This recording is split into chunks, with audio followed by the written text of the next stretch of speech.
지난주 그 목회 편지에 전라남도 보성에서 목회하시는 윤태호 목사님이 이제 카톡으로 보내주신 글을 제가 잠깐 실어드렸었는데요.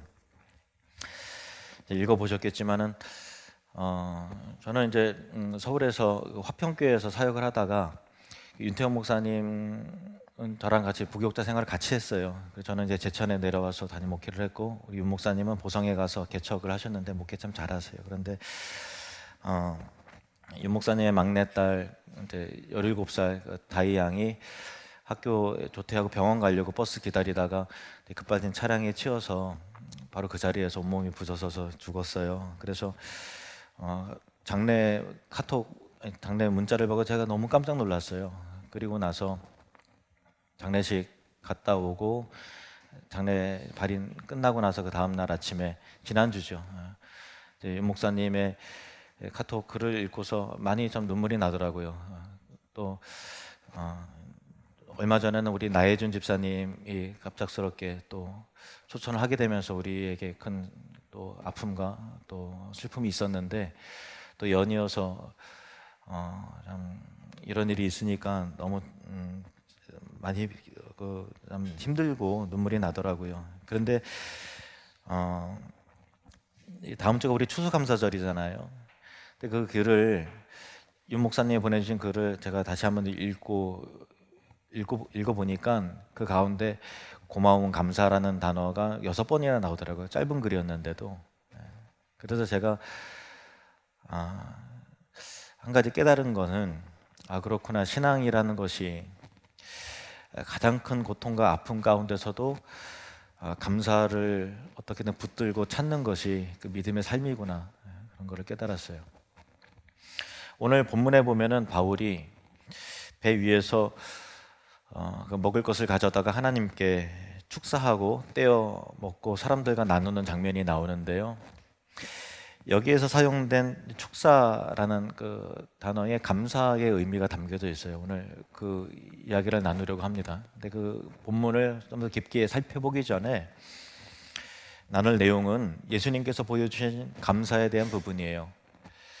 유명한 오병이어의 기적을 보면 당시 예수님과 제자들에게는 사람들이 굉장히 많이 운집해 있는데 식사할 때가 다 시간이 됐는데 먹을 게 아무것도 없었거든요.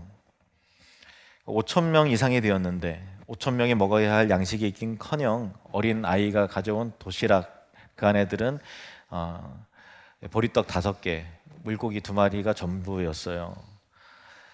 그러니까 굉장히 좀 절대적 결핍이 있는, 이걸 가지고 누구 코에 붙이겠어요? 이거 가지고 뭐 하겠어요? 아무것도 안 되는 상황이잖아요. 근데 예수님께서는 제자들을 시켜서 무리를 50명씩 100명씩 이렇게 둥글게 앉게 한 다음에 떡 5개와 물고기 2마리를 가지고 하늘을 우러러 축사하십니다.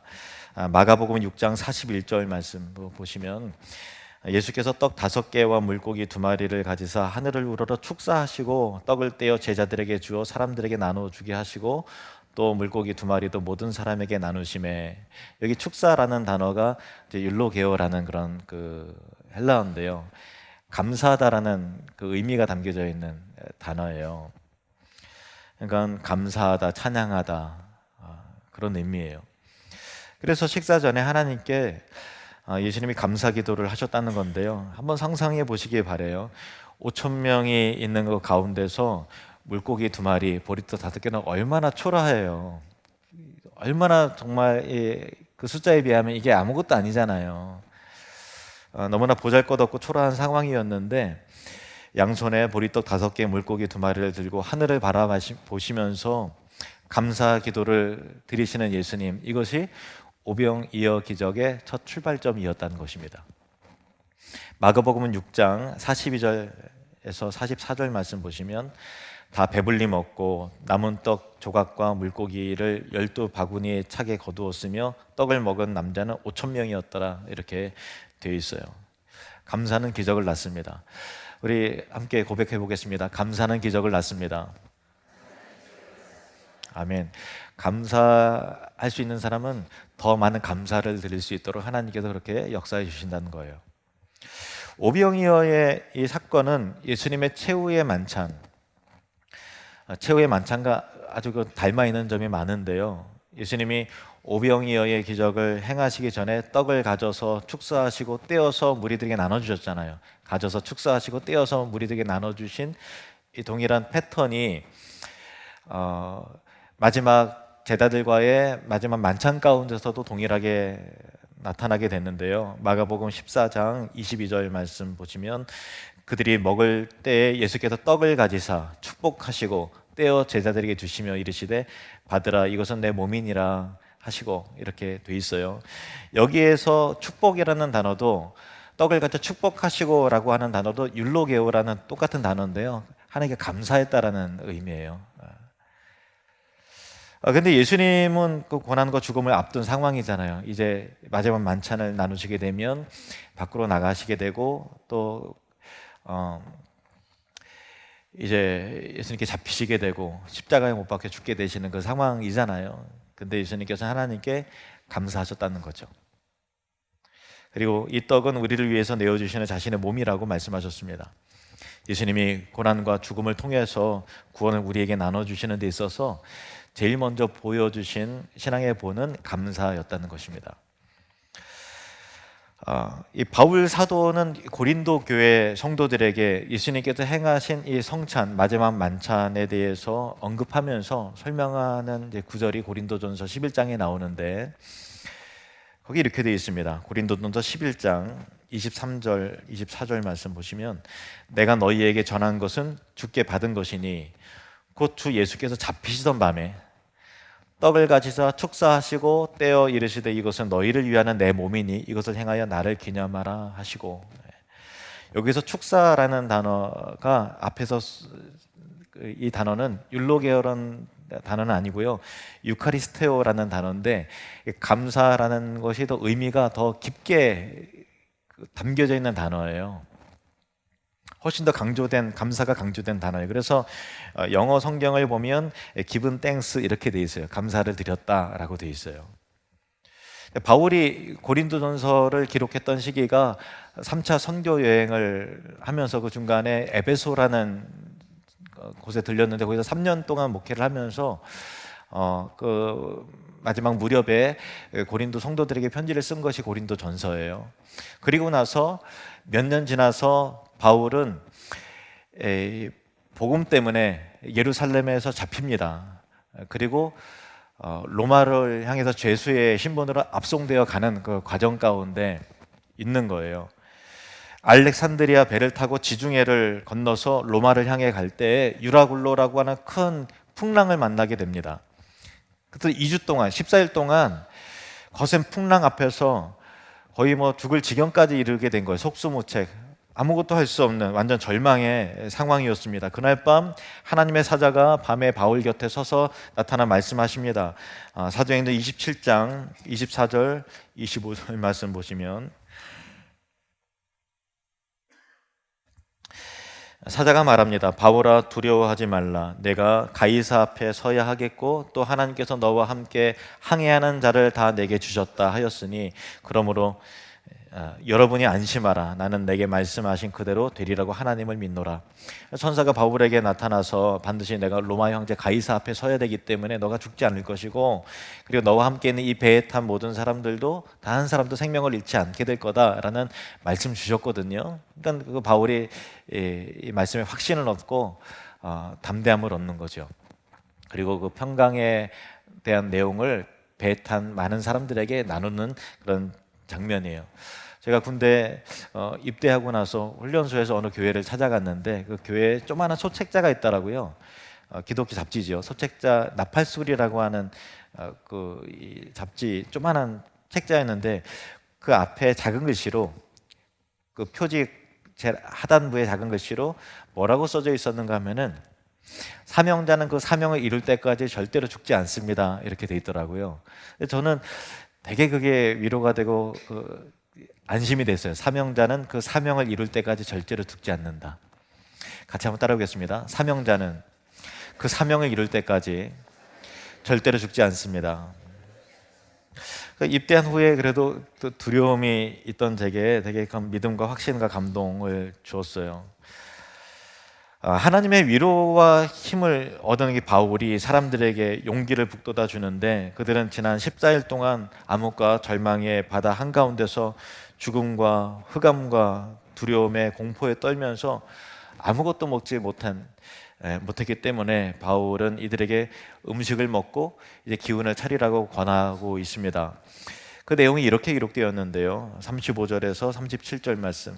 떡을 가져다가 모든 사람 앞에서 하나님께 축사하고 떼어 먹기를 시작하며 그들도 다 안심하고 받아 먹으니 배에 있는 우리의 수는 전부 276명이더라. 이렇게 돼 있어요. 네, 여기에서 축사했다는 단어가 유카리스트예요. 아까 이제 고린도전서 11장에서 주께 받은 그 성찬에 대해서 축사했다라는 그 단어, 감사했다는 단어가 동일하게 여기 반복되는 것을 보게 되는 거예요.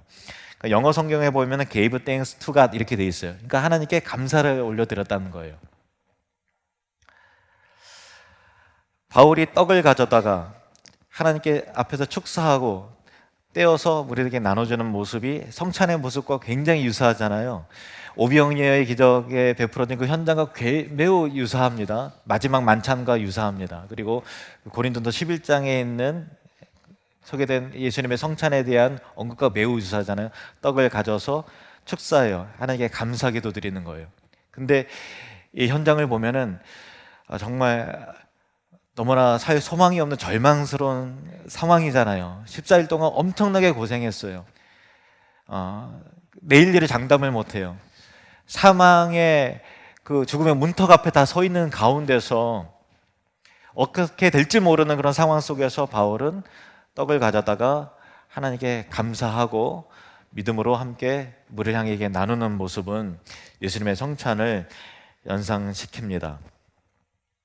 그리고 이 배 위에서 이 성찬을 베풀 때에 따뜻한 예수님의 복음의 은혜가 구원의 확신과 믿음이 주위 사람들에게 확산되기 시작하는 거예요. 감사의 마음이 전달되기 시작합니다. 우리가 살 수 있겠다라고 하는 믿음이 전달되기 시작합니다. 이것이 감사의 능력이죠. 폭풍을 만나 14일 동안 바다를 표류했던 죽음의 문턱 앞에 있던 그 배 안에서 이루어진 감사의 성찬식이었습니다. 참 감동적인 장면이지 않습니까? 바울은 절망의 바다 한복판에서 감사의 성찬식을 거행하는 거죠. 바울과 배 안에 있던 사람들이 먹은 것은 단순한 빵이 아니었고, 그것은 절망과 죽음의 위기 속에서 또 불투명한 미래 앞에서 두려움과 초조함 속에서 살아가는 우리들에게 희망과 믿음과 생명을 주시는 예수 그리스도의 살과 피였던 것입니다. 바울이 배 안에 있던 사람들에게 준 것은 그들의 굶주리고 허기진 배를 불리는 떡을 넘어서서 예수 그리스도께 주시는 구원의 약속이었던 것입니다. 그들 276명 전은 다 구출이 되었죠. 예수님을 향한 믿음의 감사는 구원과 기적을 낳습니다. 우리 삶 가운데서도 풍랑이 불어닥칠 때가 있잖아요. 내 마음에 검은 먹구름이 드리워질 때가 있습니다. 그리고 우리 삶 가운데서 그 풍랑 앞에 우리의 삶이 표류하고 내 감정이 표류할 때가 있죠. 경제적인, 육체적인 질병의 풍랑이 불어서 두려움을 주고 절망의 한복판으로 우리를 몰아갈 때가 있습니다. 이럴 때 우리가 회복해야 되는 것은 그럼에도 불구하고 감사의 능력을 회복하는 것. 정말 절대적인 빈곤과 결핍 앞에서 보리떡 5개, 물고기 2마리를 가지고 하나님께 감사 기도를 드리셨던 그 예수님의 그 감사의 능력이, 그리고 십자가 죽음과 고난 앞에서 먼저 떡을 떼면서 하나님께 감사의 기도를 드리셨던 예수님의 마음이 절망의 바다 한복판에서 떡을 가지고 하나님께 먼저 감사하면서 무리를 향해서 나누었던 이 바울의 감사가 저와 여러분의 마음 가운데 회복되기를 원합니다. 하나님께서 찾으시는 사람은 하늘 우러러서 작은 빵을 들고서 감사할 수 있는 사람, 바로 그 사람이 하나님께서 찾으시는 사람이고, 그리고 하나님께서는 바로 그러한 감사의 사람을 통해서 놀라운 일들을 이루십니다. 오늘 성찬식을 행할 때 빵을 들고서 하나님께 감사하면서 우리가 혹시 우리 삶 가운데 잃어버린 감사가 있다면 주님의 그 감사가 우리 가운데 우리 공동체 안에 회복되기를 주님의 이름으로 축복합니다.